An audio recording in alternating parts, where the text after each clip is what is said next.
Prvé dva sety absolútne v slovenskej réžii. Náš tým zahral tak skvelo, alebo Dáni tak slabo?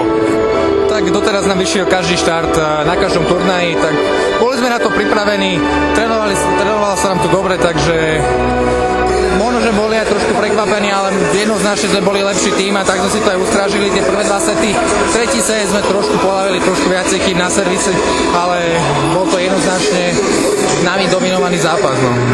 Pociťovali ste pozitívne vplyv tej dvojtýždňovej prestávky, toho oddychu, ktorý ste mali? Tak samozrejme, boli tam 3 dni voľna, ktorý každý strávil doma, takže to padne určite dobre na psychiku. Samozrejme aj pre telo to urobí zo pár vecí, takže každý prišiel oddychnutý, každý sa tešil na Košice a tak to zatiaľ aj dopadlo v prvom zápase. Na diaľku bojujete s Čechmi o účasť na záverečnom turnaji najlepšej štvorky. Ako to vnímate, že nemáte to len vo vlastných rukách?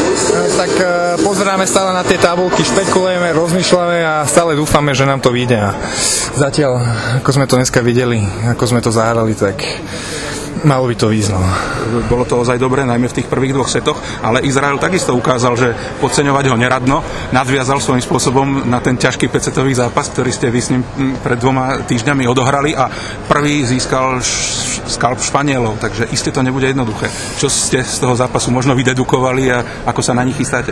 Takže čo platí na Izrael je jednoznačné, že treba ich skrotiť na začiatku.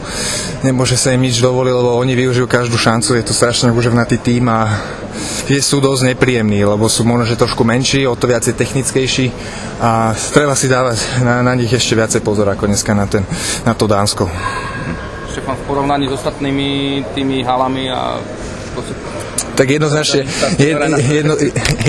najväčšia a zatiaľ aj najviac divákov sem prišlo, dúfam, že príde o to viac aj zajtra aj na pozajtra, takže určite sa majú tešiť na čo tí diváci, ale hala super.